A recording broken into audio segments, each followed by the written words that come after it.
ابھی مبتدا آ جاوے خبر نہ آوے تو بات ناقص رہتی ہے نا. تو کہاں وقف کر دیا تھا آپ نے؟ ابھی تو خبر باقی ہے.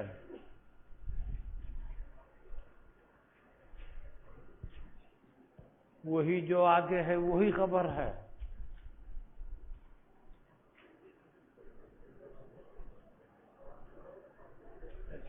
جہاں آپ رک گئے وہاں رکنا نہیں ہے. وہاں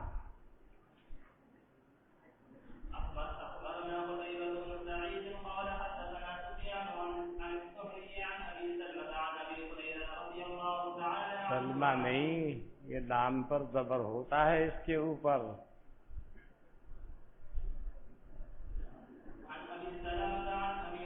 اور جہاں وہ لام کے نیچے کسرہ جہاں ہے وہ اور ہے. چلیے.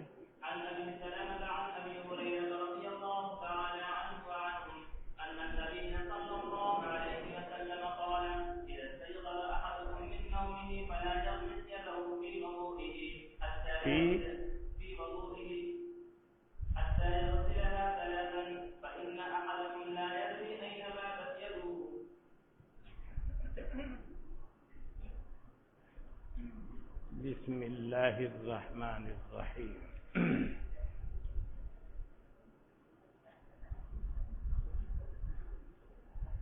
کل ہم نے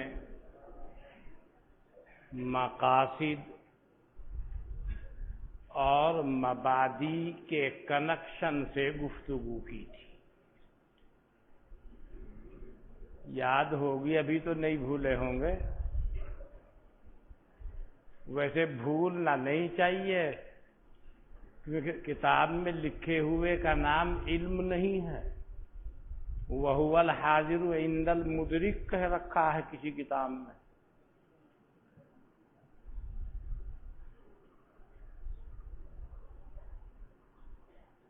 یعنی کہ آپ کی کاپی پر لکھا ہوا ہے، کتاب میں ہے، اور کتاب رکھ دی جائے گدھے کی پیٹھ پر، گدھے کو کہہ دیا جائے عالم، وہ نہیں ہوگا. موبائل جیب میں ہے، موبائل میں کتاب ہے، تو موبائل عالم نہیں ہوا، حامل موبائل بھی عالم نہیں ہوا. وَهُوَ الْحَاضِرُ عِنْدَ الْمُدْرِكِ. حضرت امام غزالی رحمۃ اللہ علیہ کا واقعہ ہے کہ جا رہے تھے، چوروں نے قافلے کو لوٹا. ان کی جو کتابیں، کاپی وغیرہ، رجسٹر تھے وہ بھی لے لی. یہ کہنے لگے بھائی یہ چیزیں تو آپ کے کام کی ہیں، اور یہ میری جو چیزیں ہیں یہ تو آپ کے کچھ کام کی ہے نہیں. اللہ واسطے مجھے واپس کر دو، یہ میری ضرورت کی ہیں. تو چور کہنے لگے واہ میں ملا جی، ایسا علم لیے پھرتا ہے جس کو چور چوری کر لے، چھیننے والا چھین لے. علم اس کو کہتے ہیں جس کو کوئی چھین نہیں سکتا. مال چھین لیں گے، آپ کا چشمہ چھین لیں گے، کپڑے چھین لیں گے، مجرد عن الثیاب کر دیں گے آپ کو، وہ چھینا جا سکتا ہے. آپ کے کوئی آدمی چاقو مار سکتا ہے، قتل کر سکتا ہے، لیکن جو چیز اللہ نے آپ کو عطا فرما رکھی ہے، جو علم، اسے نہیں چھین سکتا. یا اللہ سے تعلق آپ کا جڑا ہوا ہے، اس کو کوئی ختم نہیں کر سکتا. جو تعلق اللہ سے جڑا ہے. ہاں قتل کوئی کر سکتا ہے، اللہ والے بھی ہوتے ہیں، مقتول ہو جاتے ہیں، شہید ہو جاتے ہیں. حضرت عمر فاروق کو دیکھیں، وقس علیہ بہرہا. میں عرض کر رہا تھا، میں نے مقاصد مبادی کے کنیکشن سے کچھ عرض کیا تھا.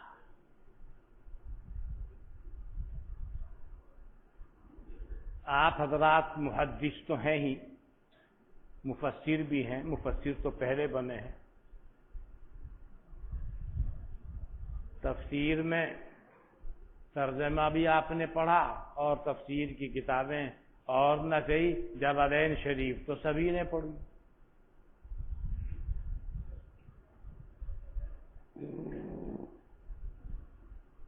اور موقع ملے گا تو اس سے آگے بھی اللہ تعالیٰ بڑھا دے گا. تفسیر کسے کہتے ہیں؟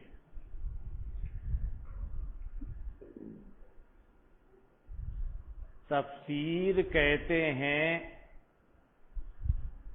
کسی آیت کے تحت اللہ کی مراد کو بیان کر دینا، یہ ہے تفسیر. کلام اللہ سے اللہ کی مراد کیا ہے اس کو واضح کر دینا، مگر اس کے لیے 3 شرطیں ہیں. کتنی؟ لفظ کو اس کے معنی حقیقی یا تو مجاز متعارف میں استعمال کرنا. یہ نہیں کہ وہ اس کلمے کے اس لفظ کے نہ معنی موضوع لہو ہیں، مجاز متعارف بھی نہیں ہے، اور آپ کہہ رہے ہیں کہ اس کے یہ معنی ہے، یہ مراد ہے، یہ مطلب ہے، یہ مقصد ہے. نہیں چلے گی گا. لفظ کو اس کے معنی حقیقی یا مجاز متعارف میں استعمال کرنا، پہلی شرط. دوسری شرط، شاہدان وحی کی شہادت سے مؤید ہونا. میری بات سمجھ رہے ہیں؟ شاہدان وحی یعنی صحابہ، شاہدان وحی کی شہادت سے مؤید ہونا. آپ ایسی تفسیر کر رہے ہیں کہ صحابہ اس کے خلاف اس کی مراد کو بتا رہے ہیں. آپ کی بات نہیں چلے گی. قرآن کریم کی مراد کو آپ سے زیادہ، بڑے سے بڑے مفسر اور محدث سے زیادہ، اور بڑے سے بڑے مجتہد سے زیادہ صحابہ کرام کی جماعت سمجھتی ہے. مخاطبین اول ہیں قرآن کریم. آپ نے پڑھا ہوگا کہیں ان کے بارے میں، اعمقها علما وازکاها قلوبا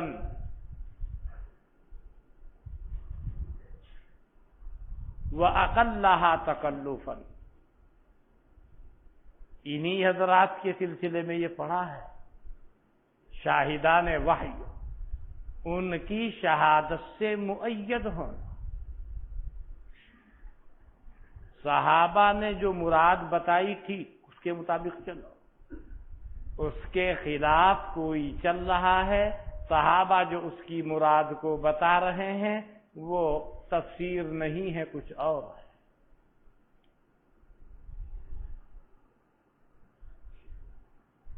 ایک تیسری شرط اور بھی ہے. آپ جو معنی، جو تفسیر، جو مراد اس کی بیان کر رہے ہیں وہ نصوص شرعیہ اور قواعد شرعیہ کے خلاف نہ. آپ کر رہے تفسیر وہ نصوص کے خلاف ہے. مسلمات شرعیہ، قواعد شرعیہ کے خلاف ہے، وہ تفسیر نہیں چلے. ایک ملا جی مسجد میں امامت کرتا تھا. مقتدی نے پوچھا مسئلہ کہ بچے کے مال میں ماں کا حصہ کتنا بیٹھتا ہے کہ قرآن میں دیکھ کر بتاؤں گا. تو ملا جی نے پڑھنا شروع کیا. دیکھا تبت یدا ابی لہب وتب ما اغنا عنہ مالہ ماں کا سب. دیکھو کہاں ٹھہرا ہے وہ، ماں کا سب. کہ مل گیا قرآن میں. بلایا اسے، بھائی قرآن میں مل گیا کیا؟ ماں کا سب. ارے اللہ کے بندے، اب وہ سمجھتا ہو، پڑھنا جانتا ہو تو سمجھے. پوری آیت میراث لمبی مفصل اس سلسلے میں موجود.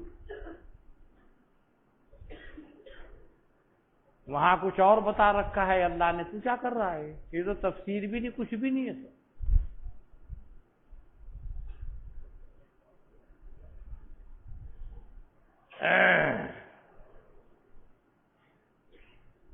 اگر یہ تینوں شرطیں جو میں نے عرض کی ہیں پائی جائیں تو اس کو تفسیر کہتے ہیں.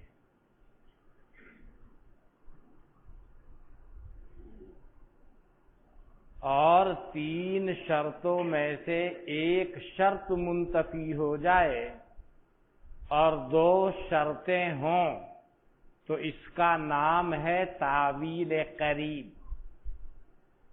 اس کا نام کیا ہے؟ تاویل قریب. اور اگر ایک شرط تو پائی جا رہی ہے اور 2 شرطیں منتفی ہیں تو اس کو کہتے ہیں تاویل بعید. ساری شرطیں منتفی ہیں، اس کو کہتے ہیں تحریف. تحریف جیسے الفاظ میں ہوتی ہے، کلمات میں ہوتی ہے، لفظوں میں ہوتی ہے، ایسے ہی معانی کے اندر بھی ہوتی ہے. آپ اس کی تفصیل پڑھ چکے ہیں اصول تفسیر میں، اور نہیں پڑھا ہوگا کچھ تو الفوز الکبیر شریف تو پڑھی ہی ہوگی. بہت عمدہ کتاب ہے، شاہ ولی اللہ صاحب کی کتاب.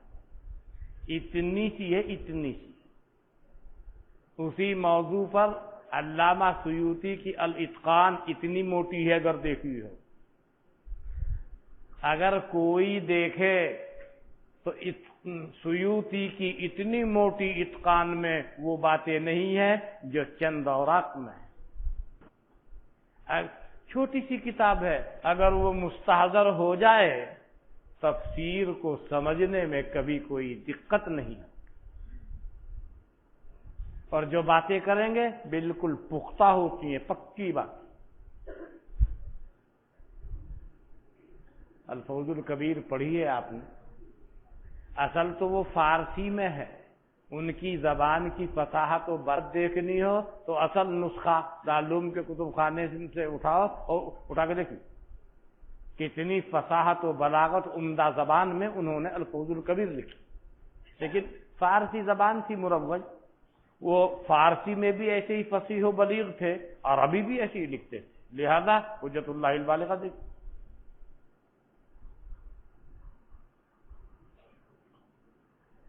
بہرحال اب آپ کی سمجھ میں آیا تفسیر کس کو کہتے ہیں، تاویل کس کو کہتے ہیں، تاویل قریب وہ کیا ہے، تاویل بعید وہ کیا ہوگی، اور تحریف کیا ہے. 4 چیزیں سامنے آئی: تفسیر، تاویل، تاویل قریب، تاویل بعید اور تحریف. لیکن کبھی ایسا ہوتا ہے کہ ایک کو دوسرے کے معنی میں استعمال کر لیا جاتا ہے. آپ تو محدثین ہیں، شاہد کو تابع کے معنی میں اور تابع کو شاہد کے معنی میں استعمال کر لیا جاتا ہے. پڑھا ہے نا؟ شاہد وغیرہ جانتے ہو نا سب؟ پڑھا ہوں گا پچھلے سال. مطابعات کی بحث میں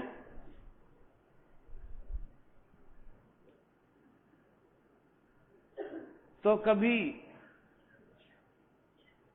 شاہد بھی بول دیتے ہیں، مطابع بھی بول دیتے ہیں. اصل اصطلاح تو وہ ہے جو مقرر ہے، لیکن کبھی اس کا اطلاق اس پر، اس کا اطلاق اس کے اوپر بھی کر دیا جاتا ہے. ایسے ہی لفظ تفسیر تاویل پر، تاویل تفسیر پر بول دی جاتی ہے۔ اب کیا کہہ رہا ہے مصنف؟ مصنف فرما رہے ہیں کہ وضو کے متعلقات، کتاب الطہارت، اس کے سب مبادی، یہ سب تفصیل ہیں، تفسیر ہیں، توضیح ہیں، تفہیم ہے، کہیں کہ کتاب اللہ کے اجمل۔ اللہ نے جو فرمایا یا ایھا الذین آمنوا اذا قمتم الى الصلاة فاغسلوا وجوہکم وایدیکم الى المرافق وامسحوا برؤوسکم وارجلکم الى الکعبین۔ اللہ نے جو یہ فرمایا یہ اجمال ہے، اور متعلقات وضو، اور اس کے اندر خاص طور سے اس حدیث کو پیش کیا جو بالکل بدایت سے تعلق رکھتی ہے، پانی۔ اس کے اندر کوئی بات ویسی نہیں ہونی چاہیے۔ پانی جو آپ نے طہارت کے لیے لیا ہے وہ پاک مطہر ہونا چاہیے، اپنی رقت و سیلان پر برقرار رہنا چاہیے، اور اپنے اوصاف کے اوپر برقرار رہنا چاہیے۔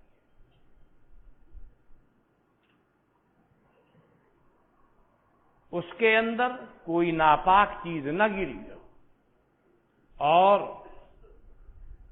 احتیاط کا مقتضا یہ ہے کہ جیسے یہاں نجاست سے، غلاظت سے، اس کے اقتراب سے بچا جاتا ہے، اس کے شبہے سے بھی بچا جاتا ہے،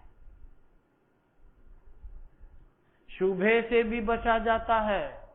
اس لیے فرما دیا کہ سو کر اٹھے ہو کہ ہاں اب پہلے برتن بھرا ہوا ہے، اس میں جا کے ہاتھ ڈالے گا، ہاتھ دھوئے گا۔ کہاں کہاں طواف کیا ہے اس نے رات، کچھ معلوم نہیں، کیا کیا ہوا۔ پہلے ان کا غسل کر، تاکہ گڑبڑ نہ ہو آگے۔ کیا یہ غسل فرض ہے، واجب ہے؟ نہ، یہی جمہور کا مسلک اور اتفاق ہے۔ ایک روایت میں امام احمد سے منقول ہے کہ نہیں واجب ہے، البتہ حسن بصری رحمۃ اللہ علیہ کہتے ہیں کہ واجب ہے، لیکن ان کی مختار روایت بھی جمہور کے ساتھ ہے، امام احمد ابن حنبل کی۔ باقی گویا کہ مختار روایت کے مطابق امام احمد بھی یہی ہیں، تو ائمہ اربعہ متفق ہیں کہ واجب تو نہیں ہے غسل۔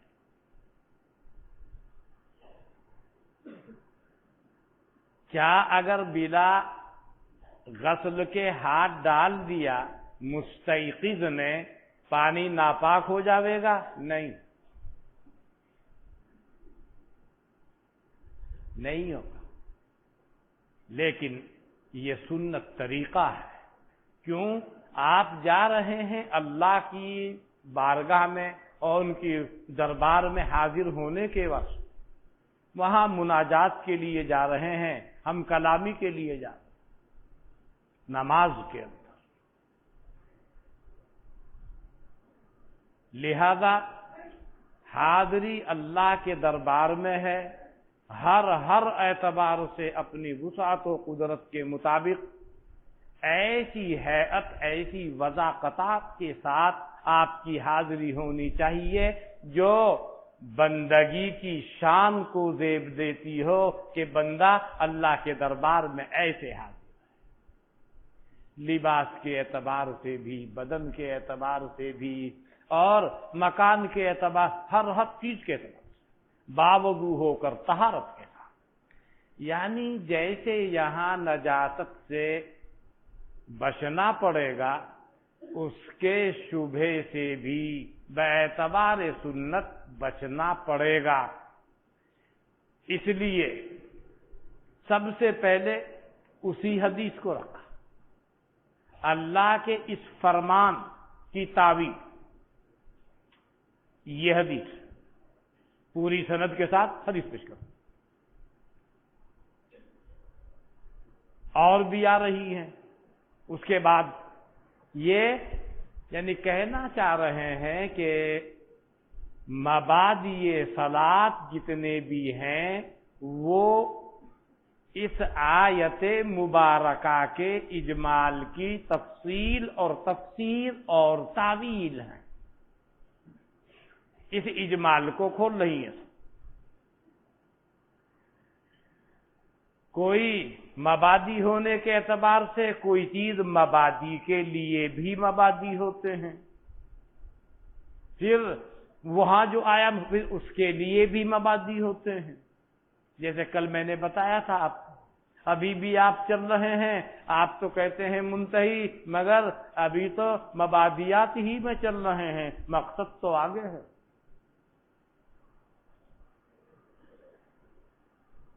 مقصد تو آگے ہے، کل میں نے عرض کیا تھا، ذہن میں ہوگا، آگے ہے مقصد۔ وہ کیا ہے؟ اللہ کی ذات کو راضی کرنا، عمل کرنا، یہ ہے اصل مقصد۔ باقی جو یہ تعلیم و تعلم ہے از قبیل مبادی ہے، از قبیل وسائل ہے، از قبیل ذرائع ہے، از قبیل مقاصد اور مقاطع نہیں ہے۔ مقاصد ہی کو مقاطع سے بھی تعبیر کر دیا جاتا ہے۔ کبھی آپ اس میں الجھن محسوس کریں، کیا بول دیا ہے؟ مقاصد ہی کو مقاطع سے بھی تعبیر کر دیا جاتا ہے۔ وہ ایک کتاب ہو سکتا ہے پڑھنے کا اتفاق ہو آپ میں سے کسی کو، وہ بھی شیخ محب اللہ بہاری کی ہے، اس کا نام مسلم ہے، نام تو سنا ہوگا۔ اس میں مقاصد کو مقاطع سے تعبیر کر رہا ہے، مسلم۔ اس لیے میں نے کہا مقاصد و مقاطع، مقاطع بھی اس کو بول دیتے ہیں۔ کہیں آپ مقاطع دیکھیں پریشان نہ ہو کہ یہاں تو قینچی وغیرہ چاقو وغیرہ کچھ ہے نہیں، یہ کیا بول دیا؟ مقاصد ہی کی تعبیر ہے وہ۔ یہ وہ فرمانا چاہ رہے ہیں۔ بات تو سمجھ میں آ گئی ہوگی۔ اب آپ کو عبارت دکھاتا ہوں۔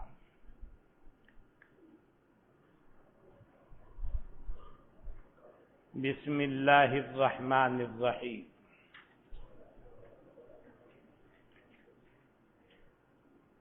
شاہ اسحاق صاحب سے مصنف تک کی سند اور جو اس کا مرتب ہے ابن السنی، وہاں تک موجود ہے۔ آگے وہ پیش کر رہا ہے۔ ابن السنی قال الشیخ الامام، شیخ تو آپ جانتے ہی ہیں کس کو کہتے ہیں؟ شیخ جانتے ہو نا؟ بہت بڑے استاد اور عالم کو شیخ کہتے ہیں۔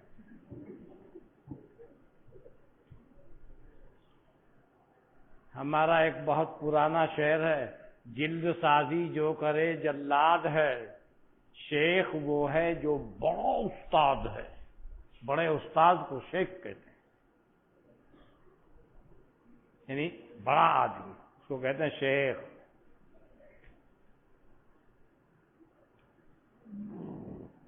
آپ سوچتے ہوں گے کہ شیخ اسے کہتے ہیں جو بیچارہ دھیرے دھیرے آہستہ آہستہ پاؤں سرکا کے چل رہا ہے، اسے کہیں شیخ۔ زعمتنی شیخا ولست بشیخ انما الشیخ من یدب دبیبا۔ آپ مجھے شیخ سمجھ رہے ہیں، بڈھا؟ میں بڈھا نہیں ہوں، میں بڈھا تو وہ ہے جو بالکل وہ کیڑی کی چال چلتا ہے۔ شاعر کہہ رہا ہے زعمتنی شیخا ولست بشیخ انما الشیخ من یدب دبیبا۔ فرمایا شیخ نے،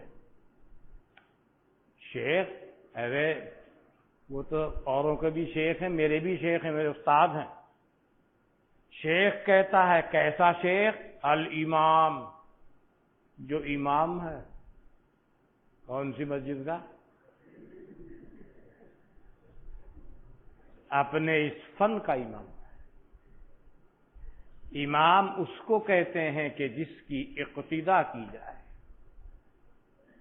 جس فن میں جس کی اقتدا کی جائے بس وہ امام ہے۔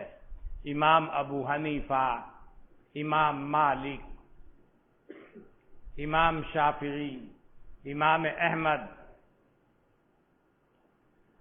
حضرت اپنی سند بیان کر دیجئے، جب سند کا وقت آئے گا انشاءاللہ کر دیں گے، کہیں پہلے ہوتی ہے یہاں بعد میں ہوتی ہے، کر دیں گے انشاءاللہ۔ آپ پریشان نہ ہوں، وقت آنے دیجئے، سب ہو جائے گا۔ ہر چیز اپنے وقت پر اچھی معلوم ہوتی ہے۔ لِكُلِّ مَقَامٍ مَقَالٌ وَلِكُلِّ مَقَالٍ مَقَالٌ۔ فرمایا شیخ نے جو امام ہیں، مقتدائے فن ہیں،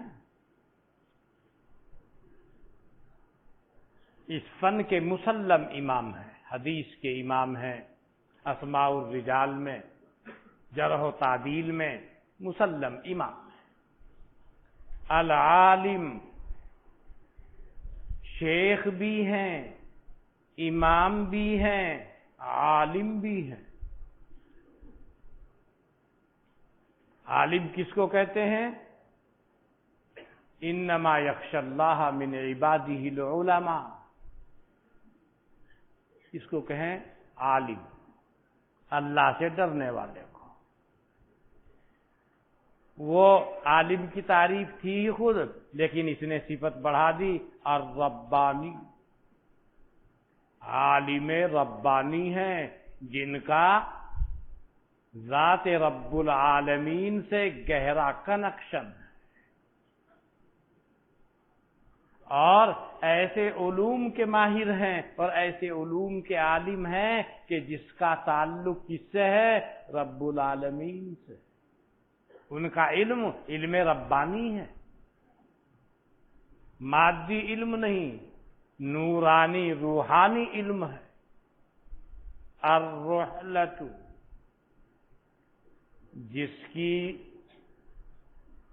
قوت قدسیہ، قوت روحانیہ، قوت قلبیہ بڑی زبردست ہو، مستحکم ہو، پختہ ہو، اس کو کہتے ہیں الرحلہ۔ کیا مطلب؟ ایسا مضبوط کنیکشن ہے۔ میں نے پہلے والے دن جب میں حاضر ہوا تھا فی مکان آخر، مغرب کے بعد، یاد آ رہا ہے؟ میں نے وہاں ایک بات کہی تھی، اگر یاد آئے، کہ کبرا میں لکھا ہے،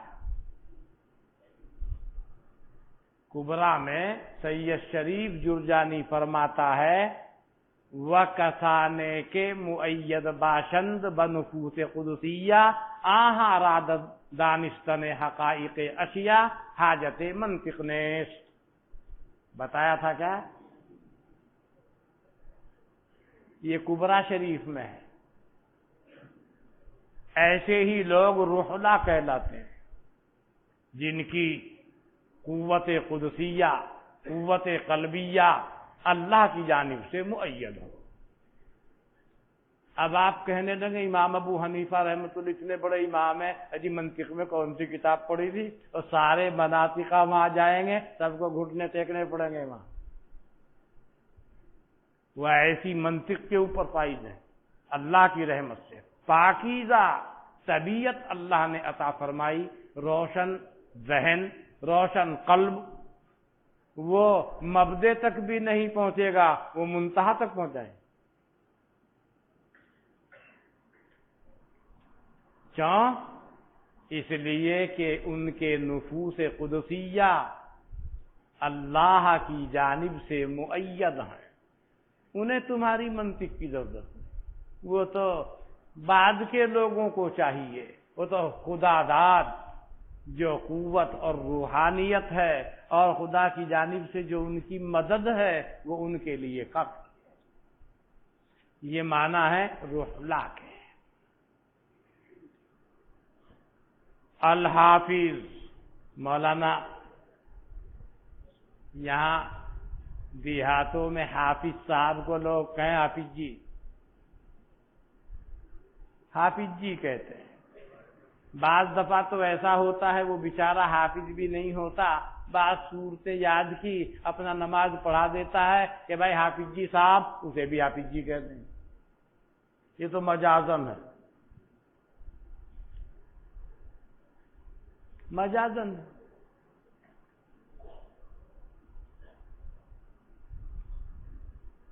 یا بطریق تضمن،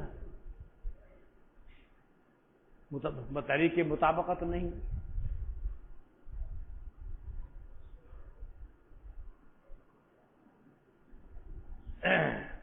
جو قرآن کریم کو یاد کیے ہوئے ہو اسے حافظ کہتے ہیں. لہذا ارے فلاں کہ حافظ ابن حمام، کیا بات ہے جی، یہ حافظ جی تھے. بس ہاں یہ حافظ جی تھے، لیکن موقع، محل اور فن کے بدل جانے سے مصداق بدل جاتا ہے. کسی جگہ حافظ کے معنی اور، کسی جگہ حافظ کے معنی اور، کسی جگہ اس لفظ کے معنی اور، کسی جگہ اور. مولانا قاری، قاری، لفظ قاری کیا معنی؟ جو قراءات مختلفہ سے جو منقول ہیں ان سے واقف ہو، اس کو کہتے ہیں قاری. کہاں؟ فن قراءت، اس کو قاری کہتے ہیں. پھر اس کے اندر کچھ تنزل ہوا اور مجود کے اوپر بھی قاری کا اطلاق کر دیا جاتا ہے. بھائی قاری صاحب کیا پڑھ رہا؟ بھائی قاری اب وہ پڑھ رہا تجوید. تو تجوید جب پڑھ رہا تو مجود بنا، قاری کہاں بنا ہے؟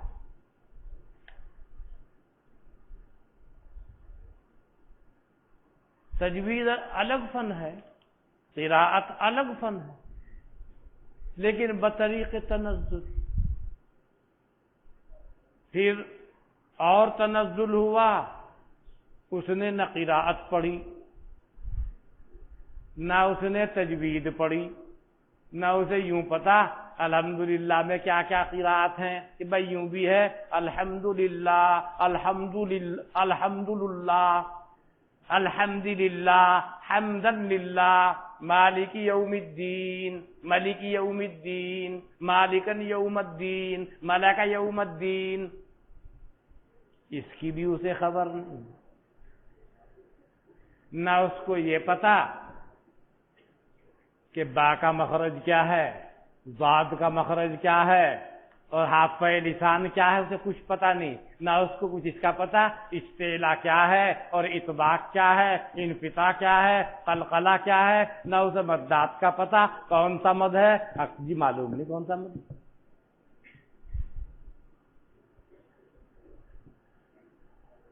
پھر بھی اسے لوگ کہتے ہیں قاری صاحب. کیوں؟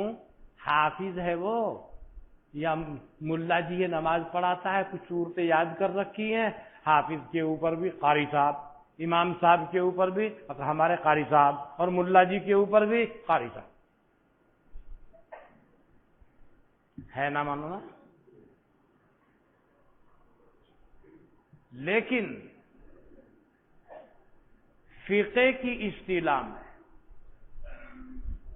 قاری اس کو کہتے ہیں کہ جس کو قرآن اتنا یاد ہو کہ جس سے نماز جائز ہو جائے.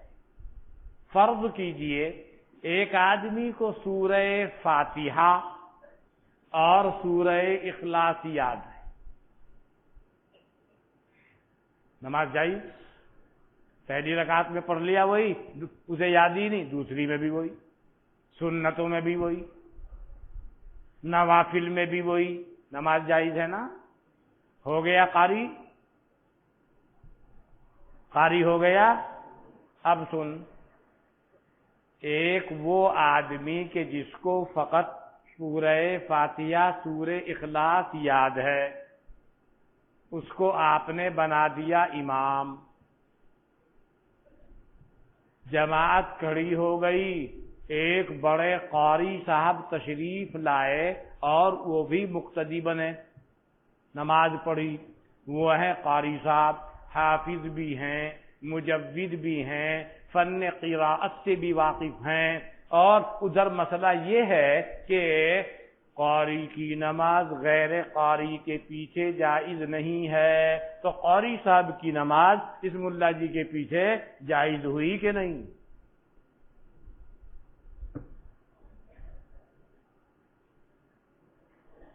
قاری صاحب کی نماز ہو گئی کہ نہیں؟ دیکھو، فقہ کی اصطلاح میں دونوں قاری ہیں، تمہیں قرآن، ہاں اس کو بھی اتنا یاد ہے کہ جس سے نماز جائز ہو جائے۔ مسئلہ آپ قاری ہیں، قراءت کی باتیں آپ کریں گے، شریعت کا مسئلہ بتانا وہ فقیہ کا کام ہے، وہ مفتی کا کام ہے، فتویٰ بتانا قاری صاحب کا کام نہیں۔ جب قاری صاحب کا کام نہیں ہے تو یہاں نماز ہوئی کہ نہیں، اسے فقیہ بتائے گا، مفتی بتائے گا، وہ بتائے گا کہ تم دونوں قاری ہو، قاری کی نماز قاری کے پیچھے جائے، فقہ میں دونوں قاری۔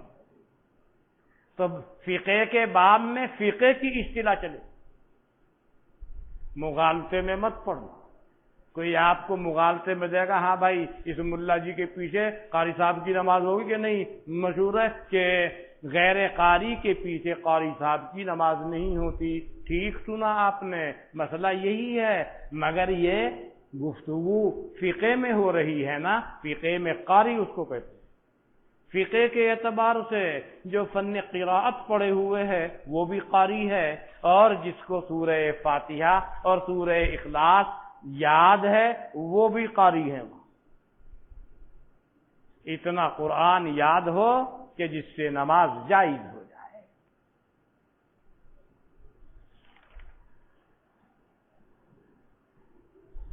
بہرحال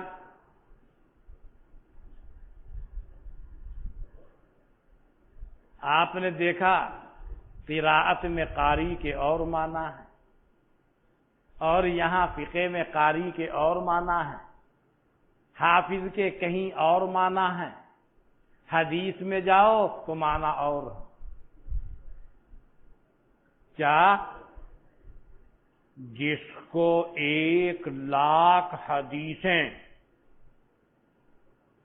جس کو 1,00,000 حدیثیں میں سند، میں متن، میں ما لہو وما علیہ یاد ہو، حفظ، اس کو حافظ جی کہتے ہیں یہاں حدیث کی اصطلاح میں۔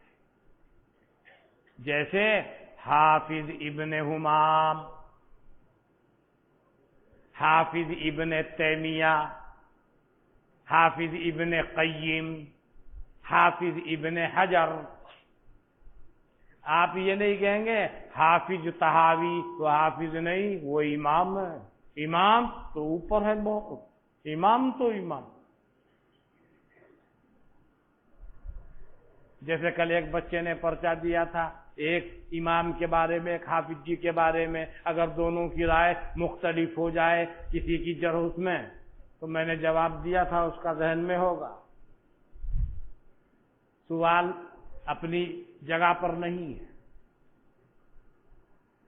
وہ کام امام فن کا ہے، امام ترمذی ہیں اس میں، وہ دوسرے جو ساتھ میں جڑے ہوئے ہیں وہ اس فن کام نہیں ہے، وہ ناقل ہے۔ یہ فیصلہ کرنا امام کا کام ہوتا ہے، جو اس فن کے ائمہ میں سے، کسی کو مجروح کرنا، کسی کو ثقہ بتانا۔ باقی جو لوگ ہوں گے وہ ناقل ہوں گے، دوسروں نے جو حکم اس کے اوپر لگایا ہے اس کو نقل کرنے والے ہوتے ہیں۔ بہرحال اس کو حافظ کہتے ہیں، تو یہ حافظ بھی ہیں، امام بھی ہیں، یعنی تمام اوصاف ان کے اندر ہیں، اور امام بھی ہیں، حجت۔ حجت حجت کسے کہیں؟ جو اس سے بھی زیادہ احادیث کو یاد کیے ہوئے، اس کو یہ بولتے ہیں حجت۔ اور کبھی حجت اس کے اوپر بھی بول دیا جاتا ہے کہ جس کے اقوال استدلال کے قابل اور لیے جانے کے قابل ہوتے ہیں اس فن میں، اس کے اوپر بھی الحجت کا اطلاق کر دیا جاتا ہے۔ کبھی دوسرے اعتبار سے بھی حجت کا اطلاق کر دیا جاتا ہے دیگر فنون میں، لیکن یہاں محدثین کی اصطلاح میں اس سے اوپر۔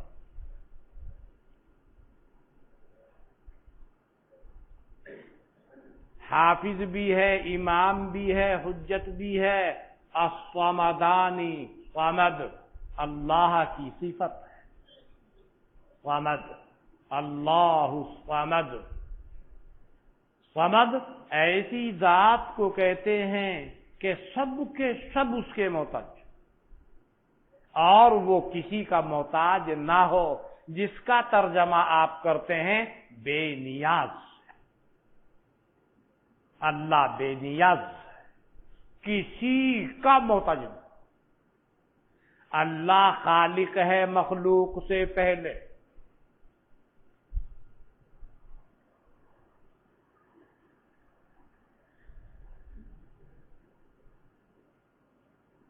جب مخلوق پیدا نہیں کی تھی اللہ تعالیٰ نے، خالق جب بھی تھا کہ نہیں؟ بولو، یہ آپ نے بحث پڑھ رکھی ہے۔ جیسے اللہ کی ذات ازلی اور ابدی ہے اور واجب ہے، ایسے ہی اس کی صفات بھی ایسے ہی ہیں۔ ان کے بارے میں آپ نے پڑھا، نہ وہ عین ہے نہ غیر، پڑھ رکھا ہے نا، نہ عین ذات نہ غیر ذات، یعنی اس کی صفات کا ذات سے انفکاک نہیں ہو سکتا۔ یہ غیر ذات نہیں، لا غیر کا مطلب ہے، لا عین کا مطلب یہ ہے مفہوم جدا جدا ہے، عینیت نہیں، عین بھی نہیں غیر بھی نہیں، انفکاک نہیں ہو سکتا۔ تو اس کی ذات ہمیشہ سے ہے، تو ایسے ہی ہمیشہ سے ہمیشہ تک کے لیے اس ذات کے ساتھ صفت بھی۔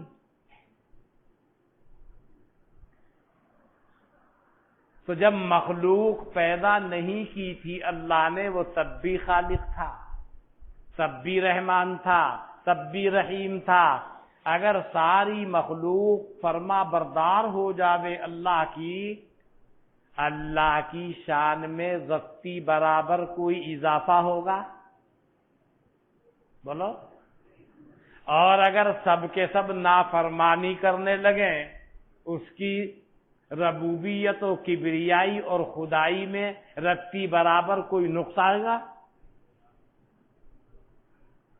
بے نیاز سے پڑھو، یعنی سب اس کے محتاج ہیں ہر طریقے سے، وہ کسی کا کسی بھی جہت سے محتاج نہیں۔ اس کو صمد کہتے ہیں، جو ایسی ذات سے تعلق رکھے،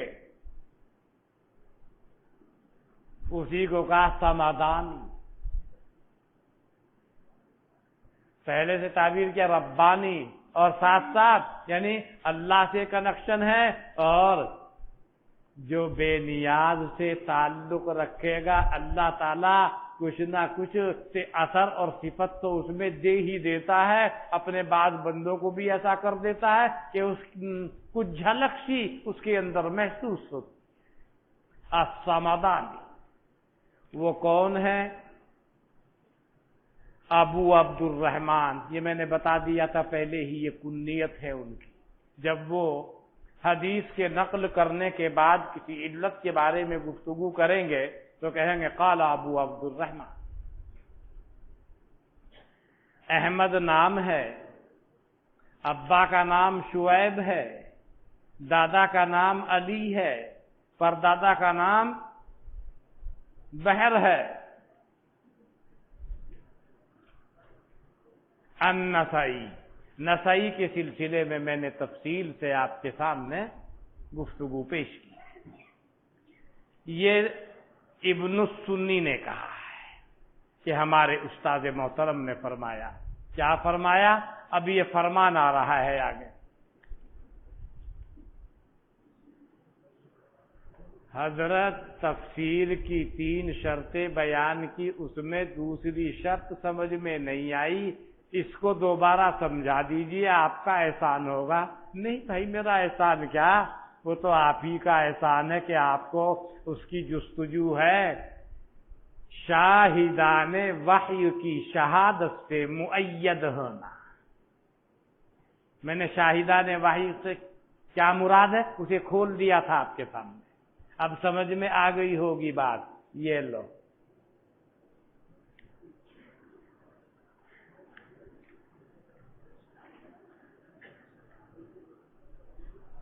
قد ذکر فی روضۃ الشہداء علی صفحۃ 53 من بکا ابا الحسین وابتکا وجبت علیہ الجنہ، هذا الحدیث موضوع۔ مولانا معلوم ہوتا ہے پتہ نہیں کون بیچارہ بزرگ ہے، اس کے الفاظ ہی بتا رہے ہیں کہ یہ موضوع ہے۔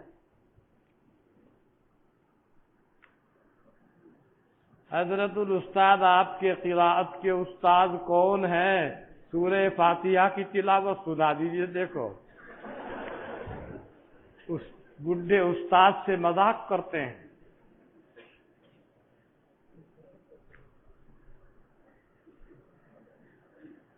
کتاب پر جو حاشیہ السندھی لکھا ہوا ہے وہ مولانا عبید اللہ سندھی کا ہے یا کسی اور کا؟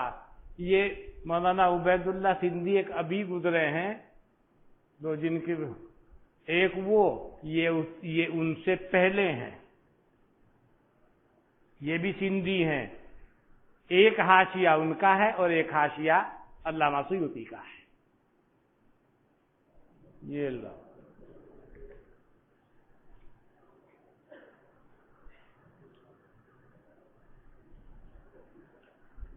حضرت الاستاد قاری صاحب آپ کی شان میں ایک قصیدہ پڑھ دیجیے، آپ حضور کی شان میں۔ ارے بھائی تمہیں قصیدے کی لگ رہی ہے، یہاں مسئلہ بیچ میں اٹکا ہوا ہے۔ کیف یعرف العالم الحقانی وما علامتہ وما حکم العلم من غیر المقلدین۔ مولانا وہ تو آپ نے حدیث میں پڑھ رکھا ہے، جس کے پاس بیٹھ کر توجہ روحانیت کی طرف اور روح کی، بس سمجھ لیجئے ہے مسئلہ، بس عالم ربانی ہے۔ لو،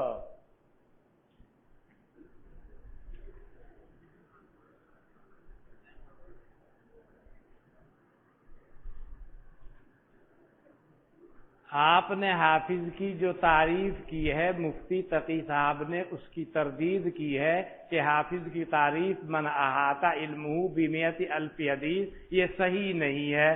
درس ترمذی اور صفحہ نمبر یہ وہکذا الحجہ والحاکم۔ مولانا وہ کسی کی تردید سے کچھ ہوتا نہیں، محدثین کے یہاں یہی متعارف ہے، اور یہ تو ہوا کرتا ہے۔ اب وہ ائمہ میں سے نہیں ہے، سب ناقلین ہیں، وہ ائمہ کا زمانہ تو گزر گیا۔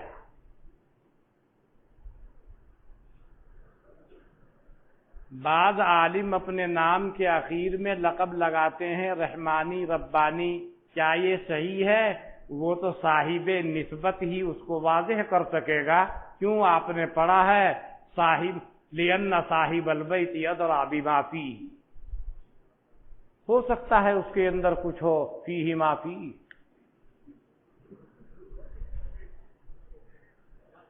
قاسم نانوتوی، ارے مولانا کچھ تو لگا دیتے پہلے۔ مولانا حضرت، حجت کس معنی کے اعتبار سے کہا جاتا ہے؟ یہ بیچارہ کوئی صوفی جی شاگرد معلوم ہوتا ہے۔ اللہ کے دین کی، دین اسلام کی حقانیت کو سارے عالم کے سامنے انہوں نے پیش کیا۔ جو مناظرہ ہوا تھا اس میں ہر مذہب کے علماء سے سب کو دل اور اسلام کی حقانیت ثابت کی، تمام مذاہب کا انکار کیا، اس لیے حجت کہتے ہیں۔ اور ان کی تقریر وہ چھپی ہے حجت الاسلام، آپ نے ان کی کتاب اگر دیکھی ہو، وہ تقریر ہے، اس میں مباحثہ شاہ جہاں پور، اس میں ہے وہ تقریر۔ یہ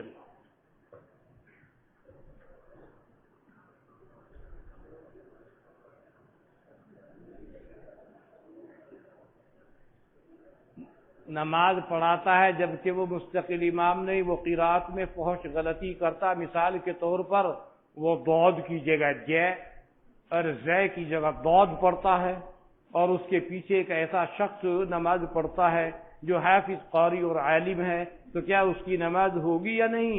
ہاں، جب وہ ضاد کو ضاد سمجھ کر پڑھ رہا ہے، آپ کیونکہ فن کے ماہر ہیں، دوسرے کی ضاد آپ کو زا لگے گی، وہاں پڑھنے والے کی نیت، اس کے پڑھنے کا اعتبار کیا جائے گا۔ آپ کیا سن رہے ہیں اس کو آپ جانیں۔ یہ سند پوری ہوئی۔ اب کہتا ہے تعویل قوله عز وجل اذا قمتم الى الصلاة فاغسلوا وجوهكم وايديكم الى المرافق۔ تعویل یہ اخبرنا قتيبة بن سعيد قال حدثنا سفيان عن الزهري عن ابي سلمة عن ابي هريرة ان النبي صلى الله عليه وسلم قال اذا استيقظ احدكم من نومه فلا يغمس يده في وضوئه حتى يغسلها ثلاثا فإن أحدكم لا يدري أين باتت يده۔ اب مبتدا خبر مل کے جملہ خبریہ ہوا۔ اس آیت کی تعویل و تفسیر ہے یہ جو آ رہی حدیث، جو میں نے عرض کیا، اسی حدیث کے ساتھ خاص نہیں ہے، اور بھی جو آ رہی ہیں۔ یعنی نماز جو عبادت مقصودہ ہے، اس کے مبادی سے متعلق جو احادیث آپ کے سامنے آ رہی ہے، سب اسی ضمن میں جا رہی ہے۔ وہ اس اجمال کی تعبیر اور اس کی تفسیر اور اس کی تفصیل، اسی اجمال کے گرد گھوم رہی ہیں سب باتیں۔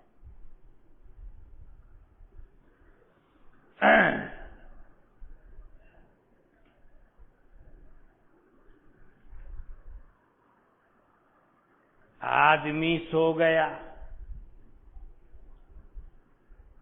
رات میں ہاتھ کا طواف کہاں ہوا پتہ نہیں، حکم ہوا بھائی پہلے اس کو دھو۔ آج کل چونکہ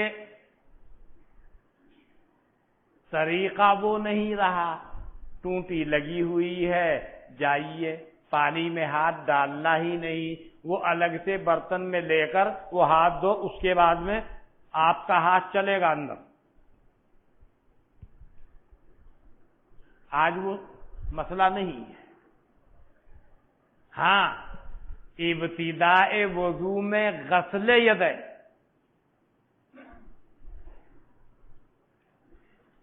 ایک تو وہ غسل ہے عید المرافق، وہ تو فرائض میں سے ہے۔ ایک غسل الیدین مطلقاً ابتدا میں۔ شاہ صاحب فرماتے ہیں کہ میں نے احادیث قولیہ میں کسی حدیث قولی کے اندر آپ کا یہ فرمان نہیں دیکھا کہ دھو۔ البتہ احادیث فعلیہ میں آپ کا عمل غسل الیدین کا ہے۔ وہ احادیث فعلیہ آپ کے سامنے آئی ہوں گی مختلف کتابوں۔ اس میں ایک خلجان سا رہتا ہے مولانا،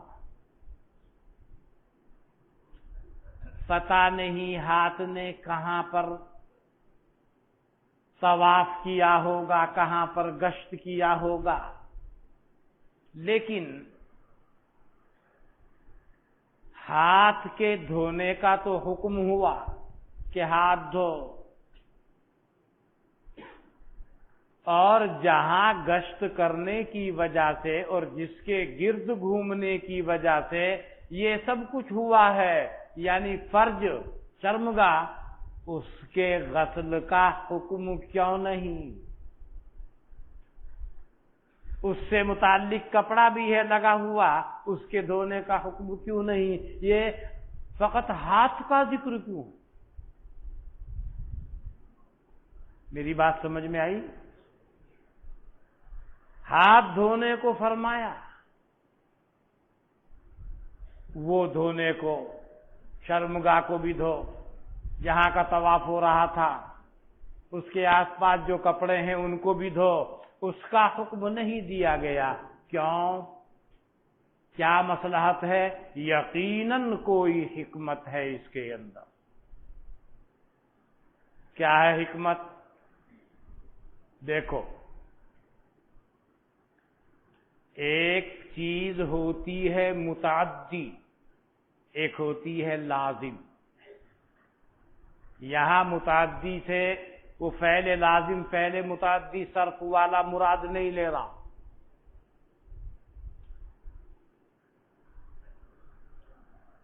بلکہ متعدی سے اس کا اثر دوسرے تک پہنچتا ہے۔ یہ ہاتھ ایسے ہیں کہ اگر اس نے حرکت کی بغیر غسل کے ادخال کر دیا اور کچھ اتفاق سے کچھ ہوا تو نوبت دوسروں تک پہنچے گی۔ یہاں ہاتھوں کا مسئلہ یہ متعدی ہے، اس لیے اس کے دھونے کا اور غسل کا حکم فرمایا، اور طواف جہاں کا ہو رہا تھا وہاں کا جو مسئلہ ہے وہ مسئلہ لازمہ ہے، متعدیہ نہیں، اس لیے نہ شرمگاہ کے دھونے کا حکم ہے اور نہ اس شبے کی بنیاد پر کپڑے کے غسل کا حکم ہے۔ یہ ہے اس کے اندر مثلا اسی کا انتخاب کیوں ہوا؟ مختلف طبیعت کے لوگ،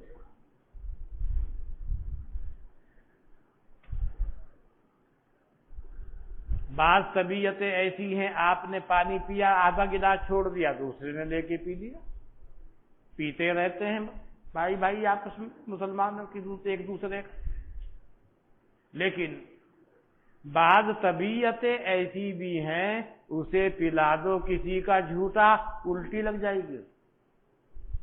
ایسی بھی طبیعت ہے میں نے دیکھی، یوں بھی کہا نہیں لے بسم اللہ پڑھ کے پی، پھر پیا پھر الٹی لگی اسے۔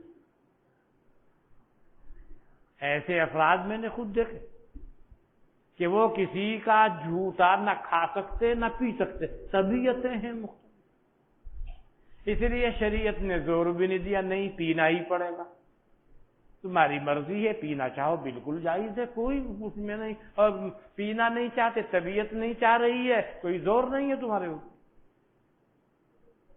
بعض طبیعتیں ایسی ہیں کہ حوض کے اندر وضو کرنا ان کے لیے دشوار ہو جائے، شریعت یہ نہیں کہتی نہیں یہی ضروری ہے، جی نہیں میں تو الگ لوٹا بھر کے الگ سے کر لیتا ہوں، کہ نہیں یہ جائز نہیں۔ جائز کیوں نہیں؟ جائز ہے۔ وہ الگ بات ہے کہ حضرات فقہا نے معتزلہ کی تردید میں اور ان کی ناک رگڑتے ہوئے التوضی من الحیاض افضل فرمایا ہے، کذا فی الدر المختار، رغمن للمعتزلہ، کیونکہ معتزلہ حوض کو قلیل ناپاکی بھی اگر گر گئی تو کہیں گے ناپاک، کیوں؟ ان کے یہاں تو ہر چیز لا الہ النہایہ قابل تقسیم ہے. ایک قطرہ پیشاب کا گرا، ایک قطرہ، وہ کہتے ہیں یہ بھی تقسیم، پانی کے اجزاء بھی لا الہ النہایہ اور اس کے بھی لا الہ النہایہ، لہذا پانی کے ہر جز کے مقابل پیشاب کا ایک ایک جز ہوتا ہوا جائے گا، دونوں لا الہ النہایہ ہیں، تو لہذا چلتا رہے گا، پانی ناپاک. اہل سنت والجماعت کہتے ہیں وہ ایک جز ہے، معمولی سا قطرہ، ذرا سی دور تک وہ چلے گا، اس کے بعد خلاص، آگے اس کا کوئی اثر نہیں ہے، لہذا حوض کا پانی حوض ناپاک نہیں ہوگا. معتزلہ نے فلاسفہ کی پیروی کرتے ہوئے وہ قول اختیار کیا ہے، تو اس پر لکھا ہے در مختار والے نے وَالتَّوَضِّي مِنَ الْحِيَاضِ أَفْضَلُ رَغْمًا لِلْمُعْتَزِلَةِ. لیکن شریعت مکلف نہیں کرتی کہ اسی سے کرنا ضروری ہے، طبیعتیں مختلف ہیں، الگ الگ ہیں لوگوں کی. بہرحال وہ ایک بات ذہن میں آئی، یہ کتابوں میں حدیث آ رہی ہوگی جگہ جگہ مختلف جگہوں پر، ہاتھ ہی کے دھونے کا کیوں حکم، باقی اور چیز اس کا کیوں نہیں؟ وہاں مسئلہ لازم ہے، اسی کی ذات تک ہے. اور غسل الیدین کا مسئلہ، وہ ہاتھ کا مسئلہ، وہ مسئلہ متعدیہ ہے، دوسرے متاثر ہوں گے اس سے، اور جو چیز متعدی ہوتی ہے اس کے اندر اہمیت زیادہ شمار کی جاتی ہے اس کے مقابلے پر جو متعدی نہ ہو بلکہ لازم. اشکال سمجھ میں آ گیا؟ یہ بات سمجھ میں آئی کہ قرآن کریم کی یہ جو آیت ہے اس کے اندر اجمال ہے، اور کتاب الصلاۃ کے تمام مبادی وہ اس کی تفسیر اور اس کی تفصیل اور اس کی تعویل اور اس کی توضیح کی قبیل. تمام مبادی عبادت مقصودہ یعنی نماز سب کے سب اس کی تفسیر میں داخل ہیں. بعض دفعہ تفسیر کو تفسیر سے بھی تعبیر کر دیا جاتا ہے اور کبھی تفسیر کو تعویل سے بھی تعبیر کر دیا جاتا ہے، یعنی اسی آیت کی تفسیر ہیں تمام مبادی صلاح. اس میں سے یہ حدیث بھی ہے، اس سے آگے وہ سب اس کی تفسیر ہے، یعنی اس اجمال کے تحت میں تمام مبادی شامل. بات ذہن میں بیٹھی؟ اچھا، اب یہ بتاؤ،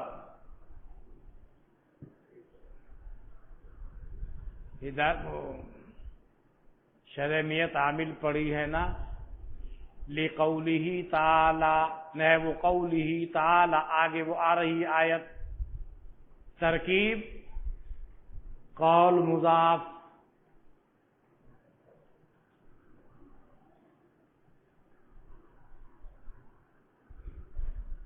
اور یہ سب مل کے کیا بنا؟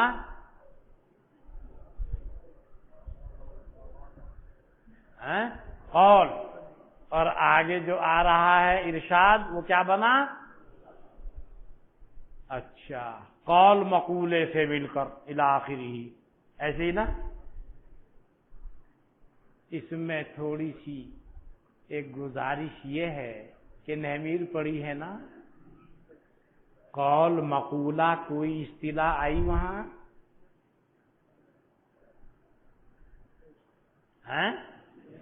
جیسے مبتدا، خبر، فاعل، سب مفعول، یہ سب چیزیں ہیں. یہ قول مقولے کی کوئی اصطلاح آئی تھی ہدایت النحو میں، کافیہ میں، شرح جامی میں، تو یہ ترکیب میں کہاں سے آ گئی؟ کہیں تو ہے نہیں.